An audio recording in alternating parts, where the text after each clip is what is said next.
Alhamdulillah wahda wassalatu wassalamu ala man la nabiyya ba'da. Mas Andri yang kami hormati, Mas Widi, Ustadz Yusuf, kemudian Ustadz semuanya yang tidak bisa kita sebutkan satu persatu, utamanya Ustadz Ayub dan Ustadz Iqbal. Ini dalam rangka syukuran sebetulnya ya. Nanti ada surprise dari Ustadz Ayub sama Ustadz Iqbal gitu, perpisahan. Ya, ini mungkin sebagian menjadi pertemuan yang terakhir dengan Ustadz Iqbal atau Ustadz Ayub juga, karena setelah ini nantinya akan melanjutkan perjuangan di tempat yang berbeda. Dan malam hari ini kita kumpul di sini, ini suasananya berbeda, suasana di tengah alam, dan jalan-jalan itu termasuk sunnatul anbiya gitu. Kalau boleh dibahasakan seperti itu. Ya. Kalau di dalam Al-Quran banyak sekali ayat-ayat yang menganjurkan kita jalan-jalan sebetulnya. Kalau dulu angkatan yang pertama slogannya kan innama hayatud dunya la'ibu. Gimana? Siapa Nur dulu? Ininya slogan angkatan pertama. Gimana Nur? Ustaz Nur? Innamal hayatud dunya la'ibu walahwun. Gitu ya. Sesungguhnya kehidupan dunia ya main-main dan sendau gurau gitu loh. Ya, maka ya namanya hidup ya kita main-main dan sendau gurau seperti itu. Itu dalil atau slogan angkatan pertama. Tapi yang lain dalam Quran itu banyak sekali bahasa-bahasa untuk menganjurkan kita jalan-jalan. Meskipun ini jangan dijadikan pembenaran bagi yang suka jalan-jalan gitu ya. Tapi dalam Al-Quran kalau kita baca sangat banyak ayat yang berbunyi Qul siru fil ardi, terus fangzuru kaifa kana akibatul mukadzibin atau kaifa kana akibatul mujrimin, dan masih banyak ayat-ayat yang senada dengan itu. Atau misalkan ada yang mungkin lebih cocok untuk kita renungi malam hari ini, yaitu di mohon maaf surat apa tadi? Di dalam surat Al-Ankabut ayat yang ke-20 ya. Allah Subhanahu wa taala berfirman, "Qul siru fil ardi fangzuru kaifa bada'al khalq. Summa Allahu yunshi'un nash'atal akhirah. Innallaha ala kulli syai'in qadir." Ya, di ayat ini dan ayat-ayat yang lain, surat Ali Imran, surat An-Naml, surat Ar-Rum, surat Saba dan lain sebagainya, perintah jalan-jalan itu ternyata ada. Maka ini yang senang jalan-jalan jangan lupa hafalkan ayat ini, wajib hafal. Anak-anak adventure itu wajib menghafal ayat-ayat tentang jalan-jalan ini. Tetapi semua perintah untuk jalan-jalan itu mesti diiringi perintah untuk mentadaburi atau mengambil pelajaran tentang orang-orang yang terdahulu. Atau kalau di dalam surat Al-Ankabut yang diperintahkan, dan jalan-jalanlah kalian di muka bumi, kemudian lihat, amati bagaimana Allah memulai penciptaan alam semesta ini, bagaimana Allah menciptakan lautan, bagaimana Allah menciptakan bumi, tumbuhan dan lain sebagainya. Maka tujuan kita jalan-jalannya tidak hanya menikmati suasana, tetapi untuk mentadaburi, semakin meyakinkan kita akan kekuasaan Allah Subhanahu wa taala. Ini yang pertama. Yang kedua, jalan-jalan fungsi lainnya adalah untuk mengetes atau untuk memahami tabiat asli seseorang. Pernah dengar ya riwayat, kalau engkau ingin tahu bagaimana karakter asli seseorang, maka perintah Nabi? Safiru ma'ahu. Kalau kalian ingin tahu karakter asli seseorang, bersafarlah kalian dengan orang tersebut. Itu kelihatan watak aslinya. Kalau hanya sebatas sejam 2 jam bersama, atau ketika di lingkungan kerja bersama, itu mungkin masih gampang untuk mencitrakan sebagai orang yang baik. Tetapi ketika sedang safar, apalagi safarnya berhari-hari, bermalam bersama, itu akan kelihatan sifat-sifat aslinya, mana yang perhatian, mana yang tidak perhatian, mana yang mementingkan urusan bersama, mana yang mementingkan urusan diri sendiri dulu, mana yang rela berkorban dan lain sebagainya. Itu kelihatan ketika sedang safar. Maka kita belum bisa mengatakan dia sahib kita, dia teman baik kita, sampai kita pernah safar bareng dia. Kemudian yang berikutnya, pelajaran terpenting yang ingin saya sampaikan ya, tidak lama-lama ini. Pelajaran yang terpenting untuk kita ambil dari mungkin momen ini, dan ini momen pertama kali saya ikut acara outdoor ya. Dari angkatan pertama sampai angkatan ini baru pertama kali. Mas Andre juga kayaknya baru pertama ya Mas ya. Jalan-jalan yang ke ini luar, Mas Andre juga kayaknya baru pertama. Oh ya, menganti ya. Cuma yang nginep kayaknya yang ini baru pertama kali. Pelajaran yang ingin saya sampaikan gini, dan tidak usah tunjuk kanan, tunjuk kiri, tidak usah menyebut nama. Cuma problem utama umat Islam hari ini adalah ukhuwah Islamiyah atau persaudaraan di antara sesama muslim. Tidak usah jauh-jauh ya. Tidak usah jauh-jauh. Ini saya ambilkan bukan untuk dicari-cari siapa orangnya, tetapi untuk diambil pelajarannya. Bukti bahwasannya persaudaraan kaum muslimin itu sangat lemah, sangat rapuh. Itu yang menyebabkan saudara kita di Palestina sudah sekian lama dijajah pun tidak kunjung merdeka. Bukan karena umat Islam lemah sebetulnya. Bukan karena umat Islam sedikit jumlahnya, bukan karena umat Islam miskin-miskin, banyak kok yang kaya-kaya, banyak yang mampu-mampu. Tapi kenapa sebagian menderita dalam waktu yang sangat lama, Palestina dijajah sekian tahun tetapi tidak kunjung merdeka? Ya karena ukhuwah persaudaraan sesama muslim itu kurang. Dan kadang-kadang kita terlalu jauh untuk mengarahkan telunjuk tangan kita ke sana-sana. Kenapa umat Islam tidak bersatu membantu negara Palestina misalkan? Tapi di sekup yang paling kecil, katakan sekup pesantren saja, misalkan santri, kadang-kadang ada santri yang tidak akur dengan sesama santri. Nggak usah nyebut-nyebut, nggak usah yang sudah, cuma ambil pelajarannya saja. Dan ini hampir di tiap angkatan itu ada. Angkatan pertama ada sesama santri mungkin kurang akur, bahkan ketidakakurannya itu dibawa sampai setelah lulus pondok ya.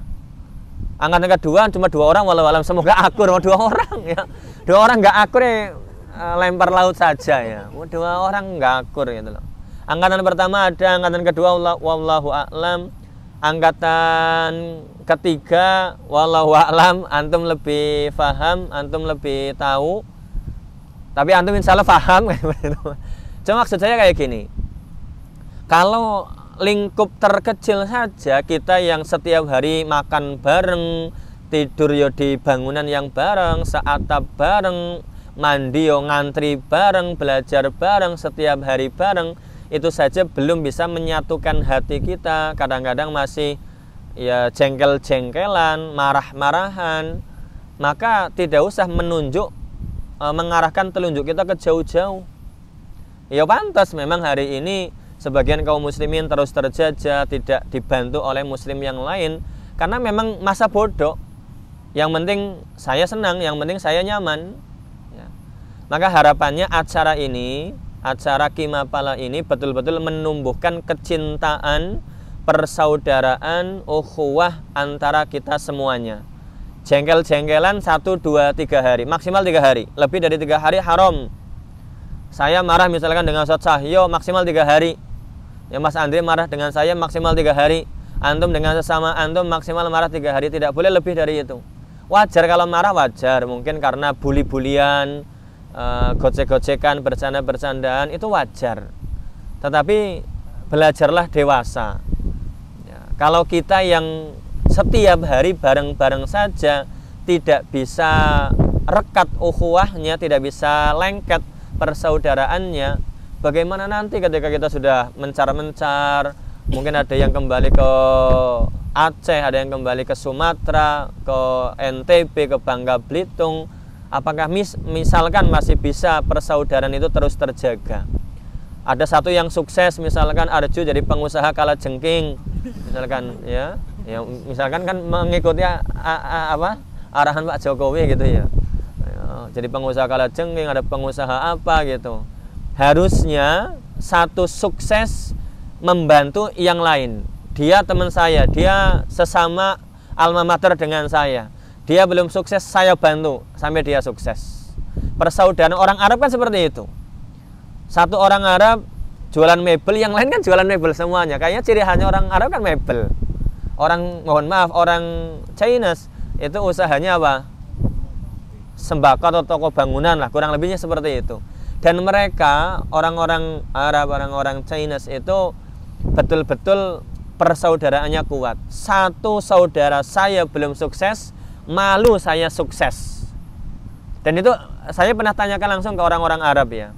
Misalkan saya orang Arab, misalkan saya punya saudara, saya punya teman dekat, saya sukses kok, saya punya teman yang melarat, itu aib untuk saya. Saya punya teman dekat kok melarat padahal saya kaya. Nah, yang kami inginkan kita semuanya, ustadz-ustadz juga ukhuwahnya terjaga, rekat, kompak. Ukhuwah ini atau persaudaraan ini terbawa di dunia kerja, saat bekerja juga kompak, saat beraktivitas, saat membesarkan yayasan, membesarkan rumah Quran, membesarkan pondok juga semakin kompak. Begitu juga dengan santri, semakin kompak, ukhuwahnya semakin rekat ya. Kalau ada yang memang punya masalah, mending selesaikan malam ini. Ada enggak yang punya masalah gitu? Kita tonton bareng-bareng gitu loh. Sabung gitu di tengah-tengah gitu. Ada enggak? Ada sesinya itu? Oh ya, nanti ada sesinya ya. Yang punya masalah selesaikan masalah. Ya, laki-laki itu bukan kayak perempuan yang mendem-mendem perasaan. Ya. Laki-laki itu tumpahkan perasaannya. Suka bilang suka, nggak suka bilang nggak suka. Tapi tidak memendam kebencian dalam hati kita. Seperti itu. Dan pesan yang terakhir sebagai penutup, kita ini santri ya. Dan kita harus bangga sebagai para santri. Ada satu hadis yang kayaknya dulu pernah saya sampaikan, entah di mana atau mungkin di santri. Ya ma'syarul qurra, wahai para qurra, wahai para ahlil Quran, siru fil ardi, berjalanlah di muka bumi, warfa'u ru'usakum, dan angkatlah kepala-kepala kalian. Masih ingat? Wahai para penghafal Quran, wahai para hafid-hafid Al-Quran, berjalanlah di bumi dan angkat kepala kita. Arti angkat kepala apa kemarin saya jelaskan. Wala takunu ayalan alan nas, dan jangan pernah menjadi beban untuk orang lain. Itu perkataan dari siapa? Umar bin Khattab radhiyallahu anhu. Wahai para pembaca Al-Quran, wahai para ahlul Quran, berjalanlah di bumi dengan kepala terangkat. Maksud kepala terangkat itu dengan penuh kebanggaan. Kita harus bangga jadi penghafal Quran. Kita harus bangga jadi ustadz, kita harus bangga jadi santri. Setinggi-tingginya presiden, ada yang lebih tinggi dari presiden. Setinggi-tingginya menteri, ada yang lebih tinggi dari menteri. Apa itu? Setinggi-tinggi presiden, ada yang lebih tinggi dari presiden. Setinggi-tinggi menteri, ada yang lebih tinggi dari menteri. Apa itu? Bukan.